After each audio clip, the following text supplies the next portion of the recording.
네, 안녕하세요, 여러분. 용비어 첨가 수업을 시작하도록 하겠습니다.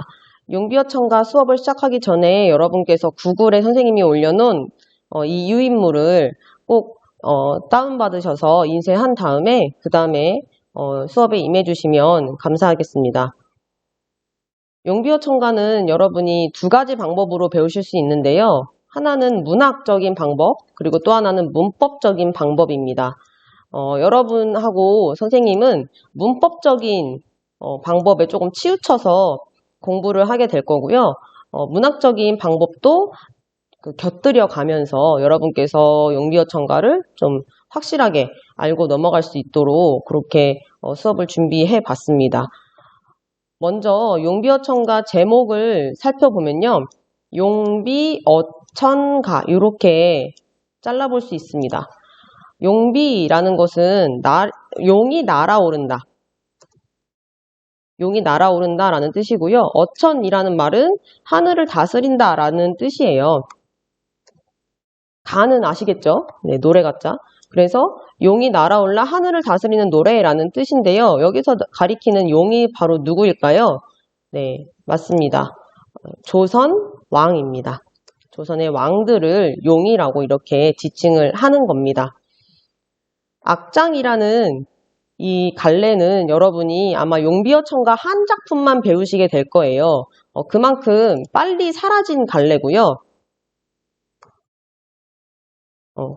조선 초기에만 있었어요.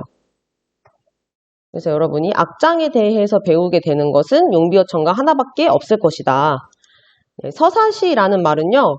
줄거리를 담고 있다라는 뜻이고요. 송축적, 예찬적이라는 말은 뭔가를 축하하고 뭔가를 찬양한다 이런 뜻이에요. 그럼 뭐를 찬양하고 뭐를 축하하는 걸까요? 네, 맞습니다. 조선 건국에 대해서 찬양하고 축하하는 글이 되겠습니다. 지금 계속 조선 건국에 대한 이야기를 하고 있어요. 이 용비어 첨가가 지어진 배경은 당시 이제 조선이 이제 생겨난 지, 조선이라는 나라가 건국한 지 얼마 안 됐기 때문에 조선이라는 나라가 생겨날 수밖에 없었던 어떤 이유와 명분, 정당성 이런 것들을 이 용비어 첨가에서 밝혀주고 있는 그런 작품이거든요. 그래서 용비어 첨가의 어떤 의의가 바로 이겁니다. 조선 건국의 정당성과 후대 왕에 대한 권계를 중심으로 지어진 그런 작품이 되겠습니다. 문학적인 의의는요. 훈민정음으로 기록된 최초의 작품이라는 것이 또 하나의 의의가 되겠고요. 1장과 125장을 제외한 모든 장이 2절 4구체라는 그런 특징을 가지고 있습니다. 2절 4구체는 두 줄이다. 그리고 4등분으로 나눌 수 있다라는 거예요. 두 줄짜리인데 4개로 이렇게 나눠지는 그런 4구를 가지고 있다. 4개의 구절을 가지고 있다라는 거예요. 그래서 그렇게 일단 요 정도만 보고 바로 내용으로 들어가 보도록 하겠습니다. 네, 내용 들어가기 전에 선생님이 동영상을 한 30분에서 35분 내외로 올릴 거예요. 그 이유는 뭐냐면 여러분이 지금 필기하는 시간이 좀 필요하실 것 같아서 그래서 다음 교시에 지장이 없게끔 하고자 하는 마음으로 30분에서 35분 정도로 편집해서 올리도록 하겠습니다. 여러분께서 중간중간 이렇게 스페이스바 누르셔서 필기 잘 꼼꼼하게 하시고 그러고 나서 다음 교시 좀 홀가분한 마음으로 들어가셨으면 합니다. 먼저 첫 번째 1장 보겠습니다. 우리 지금 교과서는요 344쪽이에요. 신사고 교과서 344쪽인데 이 신사고 교과서에는 사실 2장과 125장밖에 없습니다. 그런데 선생님이 여기다가 1장을 더 넣었어요. 그 이유는 뭐냐면 1장에서 어떤 이 용비어 첨가의 성격이 또 되게 많이 드러나는 부분이거든요. 그래서 1장도 꼭 배웠으면 좋겠다라는 생각이 들어서 나중에 이 1장이 나왔는데 이게 뭔 소린가 하면 그러면 이제 선생님이 좀 용비어 첨가 수업을 했던 의미가 없어질 것 같아서 1장도 집어 넣었습니다. 어려운 내용 아니니까 한번 같이 볼게요. 해동 육룡이 나라샤 일마다 천복이시니 고성이 동부하시니 라고 했습니다. 네, 뜻은요. 우리나라의 여섯 용이 날아오르시고 하늘이 돕지 않음이 없으니 옛 성인과 똑같으시도다 라는 그런 뜻입니다. 네, 다시 한번 보도록 하겠습니다. 먼저 해동이라는 말이요. 어디를 가리키냐면요. 바로 우리나라를 가리킵니다. 왜냐하면 이 해동이라는 말의 안에 있는 뜻은 뭐냐면 발해의 동쪽에 있는 나라라는 뜻이에요. 그래서 우리나라를 가리킵니다. 육용은 여러분이 예상하시겠지만 여섯용이라는 뜻인데요. 이 여섯용이 가리키는 게 누구다? 바로 조선 건국을 조선 창업의 주역 개국공신들을 의미하는 그런 말로서 목조, 익조, 도조, 한조, 태조, 태종 이렇게 여섯 분을 의미하는 그런 말이 되겠습니다. 그래서 이 6명의 용이 날아오르시고 나라샤라는 말은 날아오르시고가 되겠는데요. 여기에서 이제 샤를 보겠습니다. 샤가 이제 문법적으로 우리가 볼만한 부분인데요. 여러분이 우리 저번에 훈민정음 할 때 기억나시는지 모르겠어요. 주체, 높임, 선어말, 어미입니다. 중세국어의 특징 중에 하나가 우리 지금 현대국어는 선어말, 어미가 주체, 높임에만 있는데요. 그때 당시에는 주체, 높임, 객체, 높임, 그다음에 상대 높임에 모두 다 선어말, 어미가 있었어요. 근데 그 중에 이 샤가 주체, 높임, 선어말, 어미였다라고 이렇게 기억해 주시면 좋을 것 같아요. 그 다음에 일마다 앞에는요. 사실 하는이라는 말이 생략된 겁니다. 하는 일마다 이렇게 이해해 주시면 될 것 같아요. 하는 일마다 이렇게 하는 일마다 천복이시니라고 했습니다. 여기서 또 우리가 문법적으로 볼 부분 이 부분입니다. 시니 네, 시도 뭐다? 주체, 높임, 선어말, 어미입니다. 그러면 선생님 시랑 샤가 똑같이 주체, 높임, 선어말, 어미인데 어떨 때 샤가 쓰이고 어떨 때 시가 쓰이는 거예요? 라고 분명히 이런 부분이 궁금하실 거예요. 지금 샤는요. 샤와 시는 그렇게 어려운 차이가 있는 건 아니고요. 그 뒤에 나오는 말 때문에 그렇습니다. 시와 샤의 차이는 시는 뒷말이 자음으로 시작할 때 그리고 샤는 뒷말이 모음으로 시작할 때 이게 무슨 말이에요 지금? 지금 샤를 보세요.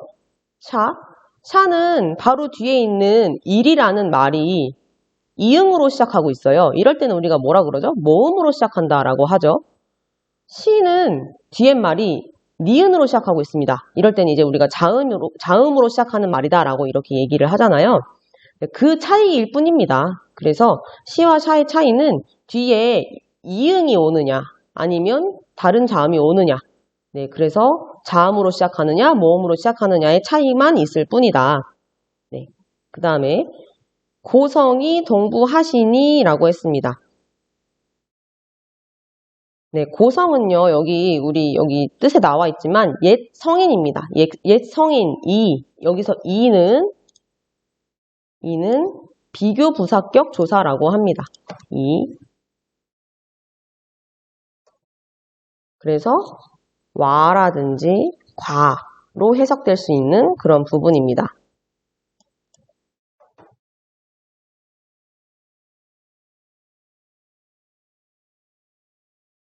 그래서 훈민정음에서는 우리가 이걸 어디서 볼 수 있었냐면 중기계 다라에서 볼 수 있었던 비교 부사격 조사죠. 네, 애도 비교 부사격 조사라고 설명했었죠. 잘 기억이 안 나시겠지만 네, 그 다음에 지금 동부하시니 여기에서도 네, 주체 높임, 선엄한 어미를 볼 수 있습니다. 네. 그 다음에 또 우리가 볼 수 있는 문법적인 부분 뭐가 있냐면요. 나라샤 보겠습니다. 나라샤 요거 이어적기가 되겠습니다. 원래는 원래는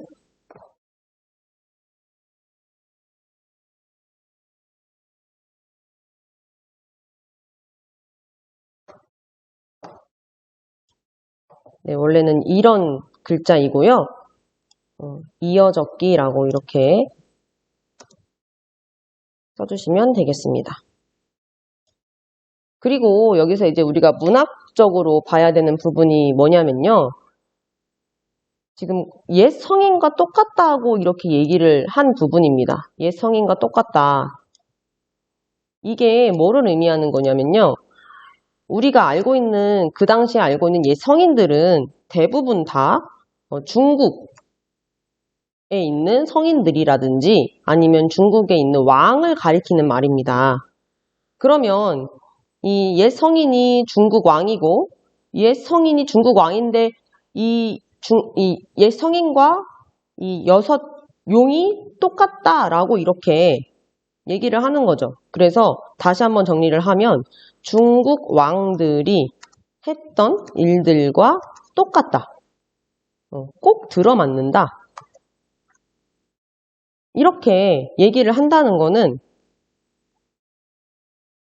조선 건국을 하는 것이 하늘의 명이고 또 이게 바로 조선이 생겨날 수밖에 없었던 어떤 명분이고 이유다. 정당성을 이제 얘기하는 부분입니다. 그 당시에 우리가 이제 중국을 좀 거의 아버지 격으로 모셨잖아요. 아버지 나라처럼 이렇게 모셨기 때문에 지금의 중국을 우리의 중국의 이미지를 생각하시면 안 되고요. 그때 당시에 중국과 이렇게 우리나라 왕을 똑같다라고 비교를 하는 것은 굉장한 칭찬입니다. 굉장한 칭찬. 욕이 아니에요. 굉장히 칭찬을 해주는 거고 이 칭찬을 해주면서 지금 우리가 하는 일들이 중국에서 했던 일들과 똑같고 그렇게 될 수밖에 없는 일이었고 중국에서 그렇게 갔으니까 우리도 그렇게 가는 게 맞잖아. 그러니까 중국에 했던 일들과 똑같은 일을 하는 거니까 이건 어쩔 수 없는 수순이고 하늘의 명이다. 이런 식으로 지금 정당성을 부여하는 거예요. 그래서 이렇게 이해를 하시면 이 첫 번째 1장은 다 마무리를 한 겁니다. 네, 그러면 2장 첫 번째 줄 들어가도록 하겠습니다. 네, 불휘라는 말은 여러분이 아마 우리 저번에 본문 나가면서도 했던 내용인데요. 이 불휘라는 말의 뒤에 뭐가 생략된 거예요? 네, 주격조사가 생략된 그런 단어였습니다. 왜냐하면 이모음으로 끝나는 경우이기 때문입니다. 네, 이모음으로 끝나는 경우.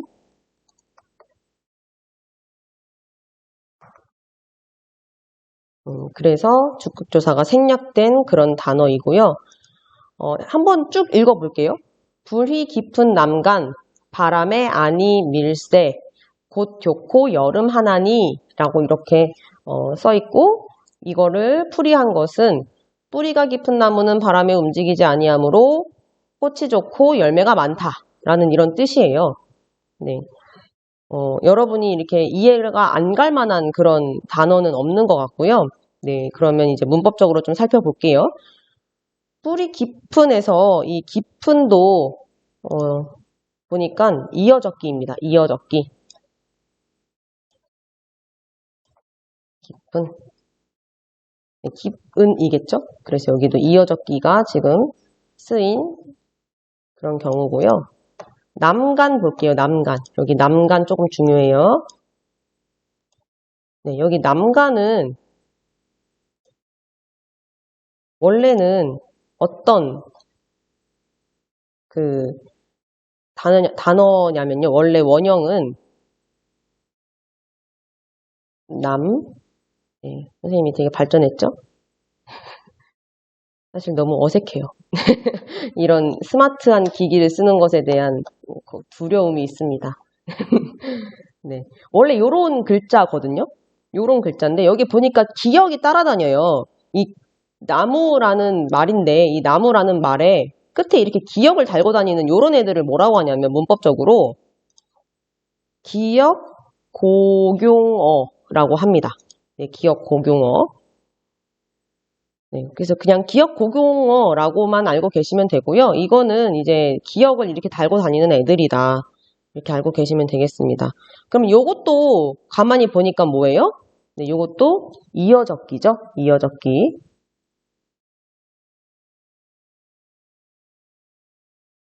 네, 요것도 이어적기가 되겠습니다.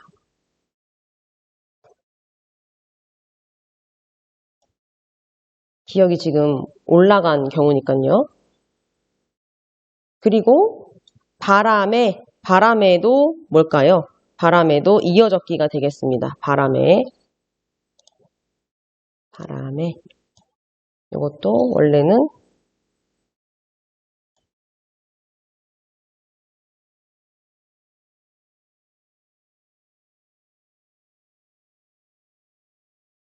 이렇게 되겠죠? 그래서 이어적기가 되겠고요. 여기에서 이제 애가 가리키는 것이 얘가 이제 부사격 조사가 되겠습니다. 부사격 조사.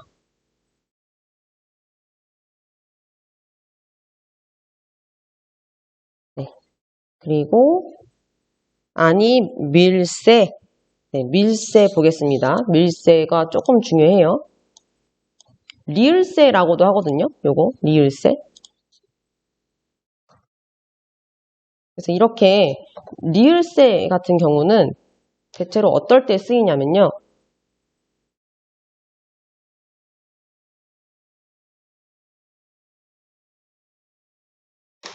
리을세는 이유를 나타내는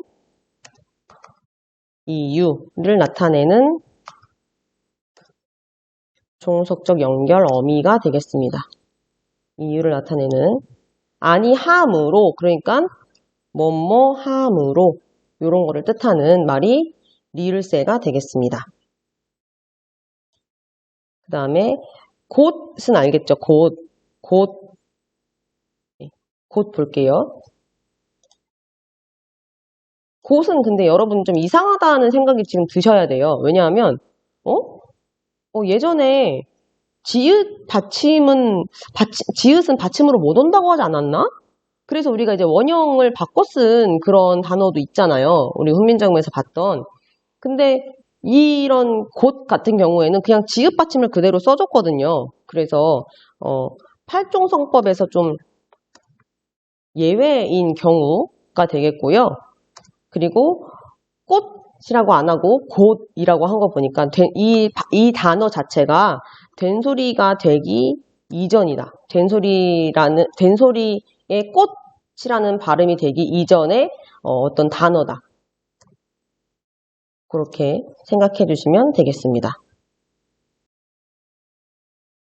네, 그리고 교코 다음에 여름이라는 말이 또 나왔어요. 네, 교타라는 말도 한번 볼게요. 교타라는 말. 이 교타라는 말이 두 가지로 이렇게 해석이 될 수 있는데요. 교코, 좋다라는 말이 될 수도 있고요. 깨끗하다라는 말이 될 수도 있습니다. 네. 그 다음에 여름이라는 말 볼게요. 여름이라는 말은 지금 우리가 알고 있는 썸머라는 개념의 그런 여름이 아니고요. 열매라는 뜻입니다. 열매. 그 다음에 하나니 볼게요. 하나니는 예전에 우리가 하다라는 말이 어떤 말이라고 했어요? 많다라는 그런 뜻이라고 했습니다. 그래서 열매가 많으니 이렇게 해석하셔야 됩니다. 그래서 이제 문학적으로 다시 한번 살펴보면요.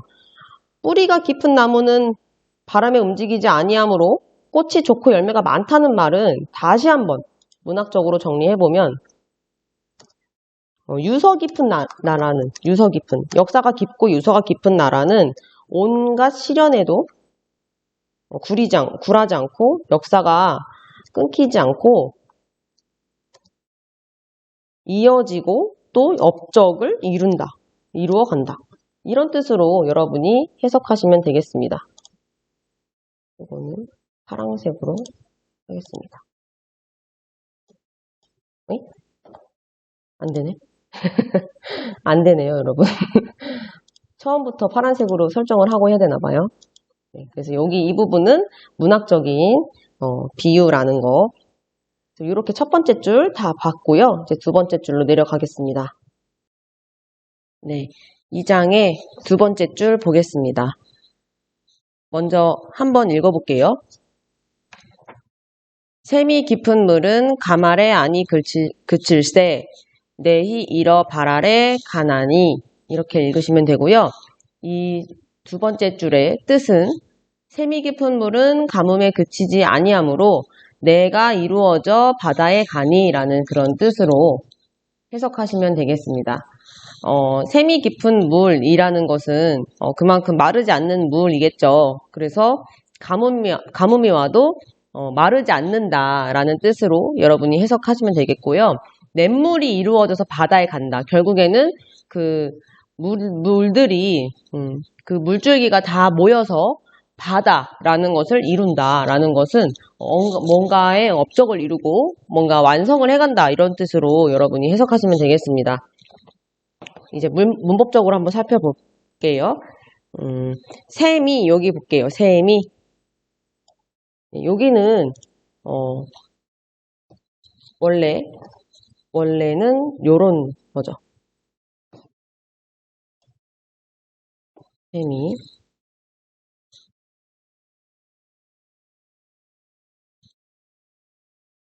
이렇게 됐습니다. 그래서 이 부분이 주격조사가 되겠고요. 주격조사가 되겠고 또 이어적기를 한 모습을 우리가 관찰할 수 있습니다. 또 깊은도 역시 이어적기가 되겠습니다. 여기도 이어적기 깊은 이렇게 해서 이어적기가 되겠습니다. 물은 여기도 물 플러스 은인데요. 물 플러스 은 그래서 물은 이렇게 된 거고요. 여기도 이어적기가 되겠습니다. 네, 그런데 물이라는 것은 우리가 지금은 물이라고 하잖아요. 네, 이렇게 원래 원순모음이 아니었던 것이 원순모음이 되는 것, 원순모음화라고 합니다. 원순모음이 아니었던 것이 원순모음이 되는 거예요. 원순모음이라는 거는 우리가 동그란 입술이라고 생각하시면 됩니다. 그래서 우리가 알고 있는 원순모음들 중에 우도 있고요, 유도 있고 또 오도 있습니다. 오, 요 이런 것들. 그래서 입술 모양이 동그래지는 그런 모음을 원순모음이라고 하고 원래 원순모음이 아니었던 것이 원순모음이 되는 것을 원순모음화라고 한다. 그러면 이 물은 원순모음화가 되기 전이죠. 원순모음화 전의 그런 물의 원형의 모습이다라고 이해하시면 되겠습니다. 가말에는요, 가뭄에라는 뜻인데요. 여기도 물은 또 받고 가말에는 원래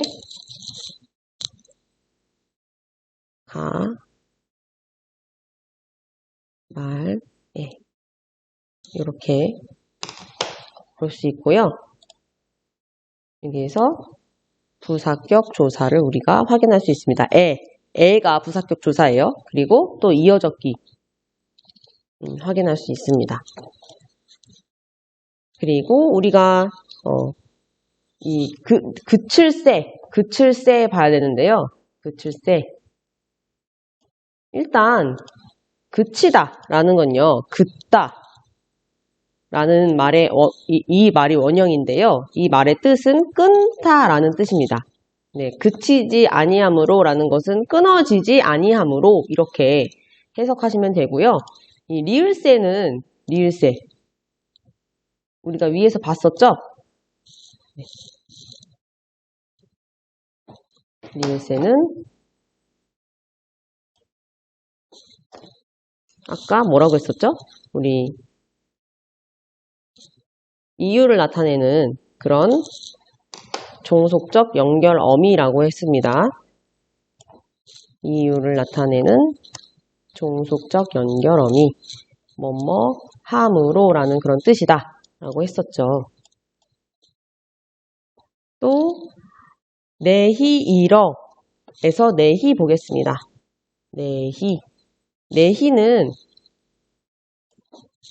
해체를 해보면 어떻게 우리가 볼 수 있냐면요. 아이고, 잘못 썼습니다. 내희는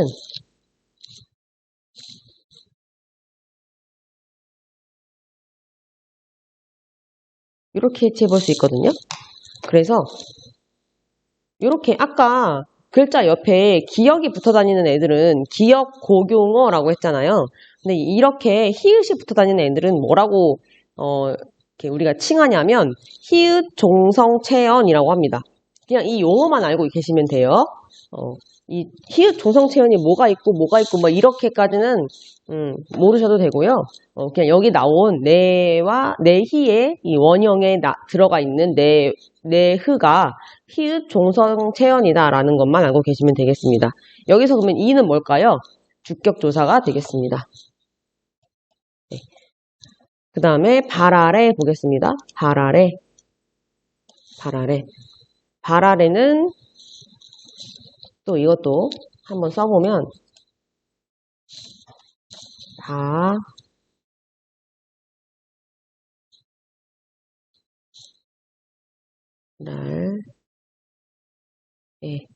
이렇게 우리가 써볼 수 있고요.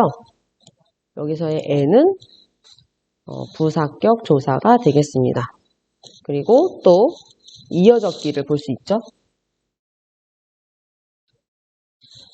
여기 이번에 이 용비어 첨가에서는 부사격 조사가 굉장히 많이 나와요. 그래서 부사격 조사에 대해서 한번 생각해보는 시간을 가질 건데요. 부사격 조사가 이 애로 많이 쓰입니다. 그런데 애가 해석의 차이가 좀 있어요. 해석의 차이. 그래서 지금 바람에라고 했을 때는요. 원인으로 쓰입니다. 바람에도 흔들리지 아니하므로 이런 식으로. 그 다음에 가말에 지금 선생님이 그 아래아 표시를 안 하고 그냥 쓰고 있어요. 네, 이해해 주세요. 원인. 여기서도 원인입니다. 그래서 뭐뭐에도 가뭄에도 이렇게 쓰이고 있는데요. 발아래, 여기 발아래. 여기서는요. 바다로 간다, 바다에 간다 이렇게 장소라는 의미로 쓰이고 있습니다. 뭐뭐에 이렇게 알고 계시면 좋겠습니다. 그 다음에 또 은과 안의 차이도 한번 여러분과 살펴볼 건데요. 여기서 이제 선생님이 얘기하는 은과 안의 차이라는 것은요. 바로 이 안입니다. 이 안이 어떤 안이냐면 이렇게 쓰는 안의 차이입니다. 그래서 이런 경우도 굉장히 간단해요. 이렇게 남기역 플러스 안의 경우에는 이럴 때는 양성모음끼리 모인 겁니다. 양성모음을 지켜준 거고요. 그 다음에 물 플러스 은은 이제 음성모음끼리 이렇게 써준 거죠. 앞에 있는 의가 음성모음이니까 뒤에도 은이 온 거고요. 남기역의 안은 양성모음이기 때문에 여기에 안이 온 겁니다. 그래서 여기에 안을 써주면 되겠죠. 위에 안 이렇게 그죠? 네, 오늘은 이렇게 1장하고 2장 살펴봤고요. 네, 오늘은 1장하고 2장까지만 하겠습니다. 네, 수고 많으셨습니다.